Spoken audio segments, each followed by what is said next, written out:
खासकर यूपी व दिल्ली सहित पूरे देश में इनके अनुयायियों ने अपार संख्या में इकट्ठा होकर इसे विभिन्न स्तर पर मनाया है और अपने श्रद्धा सुमन अर्पित किए हैं, जिसके लिए पार्टी उनकी अति आभारी है। साथ ही होली सहित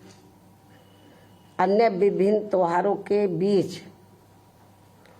इस बार मान्यवर श्री कांशीराम जी की जयंती जिस अति उत्साह व जोश के साथ मनाकर उनके अनुयायियों ने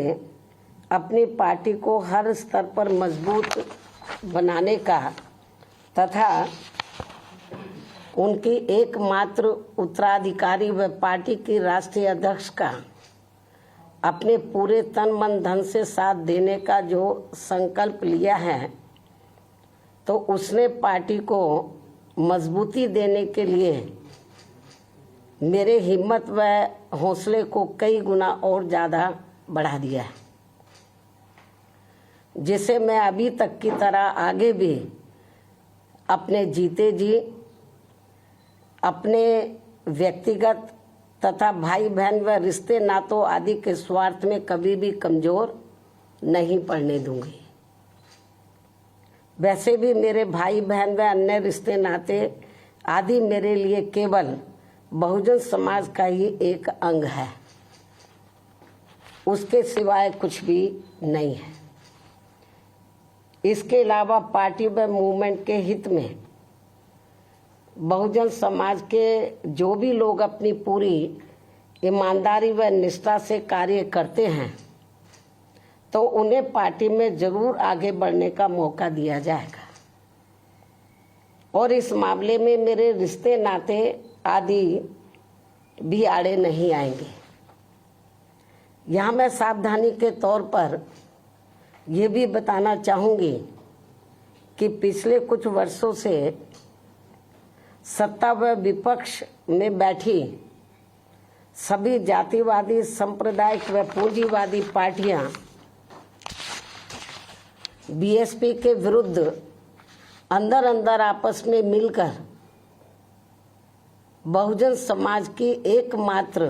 हितैषी पार्टी बीएसपी को किस्म किस्म के हथकंडों के जरिए इसे कमजोर करने की पूरी कोशिश में लगी है, क्योंकि यहाँ जातिवादी पार्टियों को खासकर सन 2007 में यूपी में बीएसपी का अकेले ही पूर्ण बहुमत के आधार पर सत्ता में आना अभी तक भी उनके गले के नीचे से कतई भी नहीं उतर पा रहा है और तभी से यहाँ सभी जातिवादी व खासकर दलित विरोधी पार्टियां किस्म किस्म के हथकंडे इस्तेमाल करके बीएसपी को कमजोर व खत्म करने में लगी है। इसी प्रकार बाबा साहब डॉक्टर भीमराव अंबेडकर के जीते जी भी इन्हीं जातिवादी पार्टियों ने इनके कारवां को किस्म किस्म के हथकंडे इस्तेमाल करके उसे कमजोर व खत्म करने का पूरा प्रयास किया था, जिसे बाबा साहब ने व बाद में मान्यवर श्री कांशीराम जी ने भी इनके मंसूबों को पूरा नहीं होने दिया है। और अब मैं भी अपने बहुजन समाज के बलबूते पर इनके इस मंसूबे को किसी भी कीमत पर पूरा नहीं होने दूंगी। ये मेरा पार्टी के लोगों को वायदा है, जिसके लिए मुझे अपने बहुजन समाज का हर स्तर पर साथ मिलना भी बहुत जरूरी है। और अच्छी बात यह है कि बहुजन समाज पूरे तन मन धन के साथ अब मेरे साथ खड़ा है, अभी भी खड़ा है। इतना ही नहीं बल्कि दलित व अन्य उपेक्षित वर्गों के लोगों को ये मालूम है कि ये लोग यूपी में बीएसपी की पूर्ण बहुमत की सरकार बनने से पहले यहाँ जातिवादी उच्च वर्गों के लोगों के सामने यानी कि जो बहुजन समाज के लोग हैं, खास तौर से दलित वर्ग के लोग, यहाँ जातिवादी उच्च वर्गों के लोगों के सामने ना तो चारपाई पर बैठ सकते थे और ना ही उनके बराबर की कुर्सी पर भी बैठने की हिम्मत जुटा सकते थे। लेकिन सन 2007 में बीएसपी की अकेले पूर्ण बहुमत की सरकार बनने के बाद से ये सब अब काफी कुछ बदल गया है। अब ये लोग उनके बराबर में चारपाई व कुर्सी आदि पर भी पूरे सम्मान के साथ बैठ सकते हैं। ये जो बहुजन समाज के लोग हैं, यही है वास्तव में यहाँ सही सामाजिक परिवर्तन। यही है वास्तव में यहाँ सही सामाजिक परिवर्तन, जिसे मेरे नेतृत्व में बनी बीएसपी की सरकार ने लाया है। लोग सामाजिक परिवर्तन की बहुत बात करते हैं, लेकिन उसको धरातल पे कभी उतारते नहीं हैं। लेकिन मेरे नेतृत्व में सन 2007 में जब अकेले पूर्ण बहुमत की सरकार बनी, तो इसे मैंने धरातल पे उतारा है, जिससे यहाँ यूपी में हमारे संतों, गुरुओं व महापुरुषों का काफी हद तक सपना साकार हुआ है, जिसकी वास्तव में पूरी देन मान्यवर श्री कांशीराम जी की है। और ये सब यहाँ समाज में परिवर्तन लाने के मामले में इतिहास के पन्नों में जरूर लिखा जाएगा। इसके साथ ही बीएसपी की सरकार ने ही यहाँ यूपी में इन वर्गों के लोगों को, यानी कि बहुजन समाज के लोगों को काफी हद तक अपने पैरों पर खड़ा किया है। अपने संतों, गुरुओं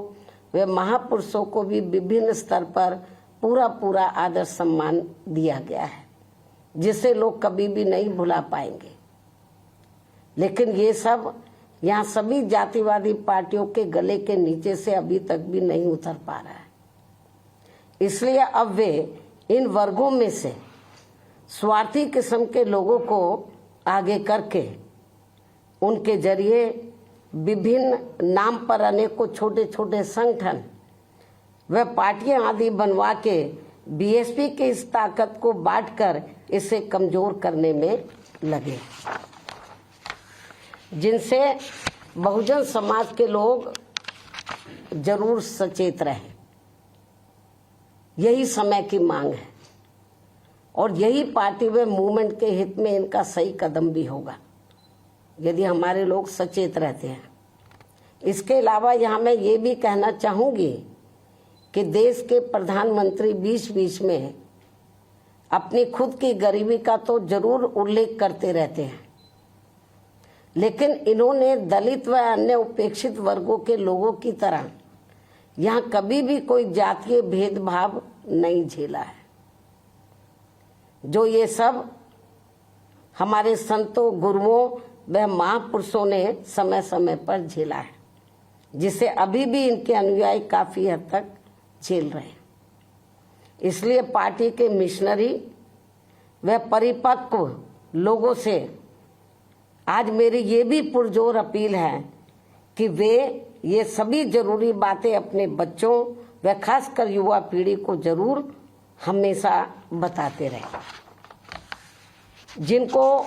तैयार करने की भी वास्तव में सही जिम्मेवारी इन्हीं लोगों की ही है। इस उम्मीद के साथ ही अब मैं पुनः होली आदि के त्योहारों के बीच में इस बार मान्यवर श्री कांशीराम जी की जयंती बड़े जोश व उत्साह के साथ मनाकर इनके अनुयायियों ने जो उनको अपना पूरा आदर सम्मान दिया है तथा मेरे साथ साथ इनके करोड़ों अनुयायियों का भी काफी हौसला बढ़ाया है, उन सभी का हार्दिक दिल से आभार प्रकट करते हुए अब मैं अंत में यही कहना चाहूंगी कि इस समय संसद सत्र चल रहा है, यह आप लोगों को मालूम है, जिसमें देश में आम जनहित के मुद्दों पर कम बल्कि अपने अपने स्वार्थ में राजनीति करने पर ज्यादा जोर दिया जा रहा है,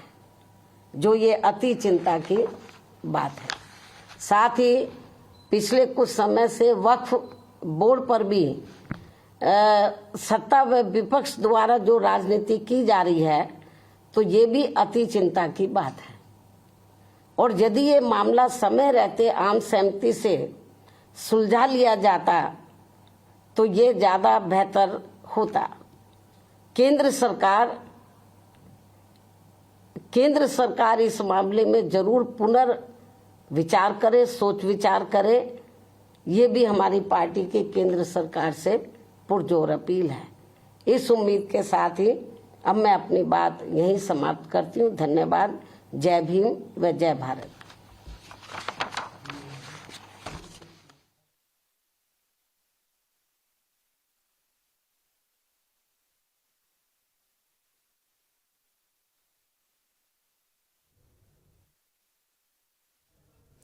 तो बीएसपी अध्यक्ष मायावती को आपने सुना, कई मुद्दों पर अपनी राय रखी, चाहे वक्फ बोर्ड को लेकर हो या फिर जिस तरीके से राजनीति की जा रही है उसको लेकर हो।